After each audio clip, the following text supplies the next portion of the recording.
Sal Adamson, yung second game ng UAAP opening game ng second game opening hapon yung opening so first game day ng UAAP season 88. So Adamson at saka Lasal. So doon mo makikita gaano ka-importante yung free throws. Okay? Kasi hindi makakalayo dapat malayo na yung Lasal, pero dahil sa minintis silang free throws, dumidikit yung Adamson. Adamson is nakipagsabayan, pero talagang hindi mo matatalo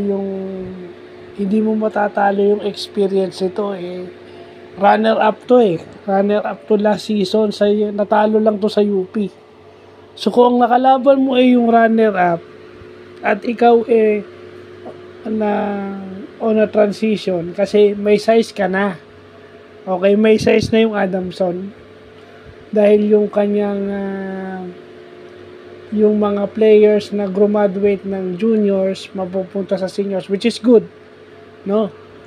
Hindi na lumipat ng ibang school yung mga players na yun, nagstay na lang sila with Adamson para siguro sa mas magandang career na meron sila. So yun yung mag-isa pa ron, pero hindi mo tatalunin yung experience ng Lasal dahil si Kevin Giambao lang ata at si CJ Austria yung nawala.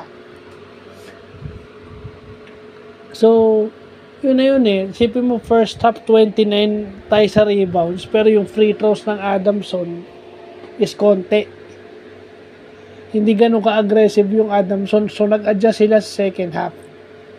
Mas naging aggressive sila, kaso yung firepower nung Lasal as runner-up and naglaro na at ang nagpanalo rito is si Jacob Cortez. Yung playmaking and scoring ni Jacob Cortez na nag-lead dun sa tira ni Mason Amos. Actually si Baklaan na galing NU lumipat ng Lasal, pero napaka-intense nung game dahil si Baklaan halos hindi umiskoro. Nag-facilitate lang siya, point guard talaga. Nag-cramps nga so it means talagang intense yung game dahil yung depensahan ng dalawang team na yun matindi. Ang preba nun nagka-cramps yung isang player dahil sa tindi ng hindi lang opensa pati depensa. So yun lang masasabi natin na yung kahalagaan ng free throws, no, kaya nga nila kinuha si Rendren. Yung mga naipasok nila ng free throws is just proves enough para mabigyan ng cushion o ng kumpiyansa yung Lasal para maipanalo yung laro. So yun lang po.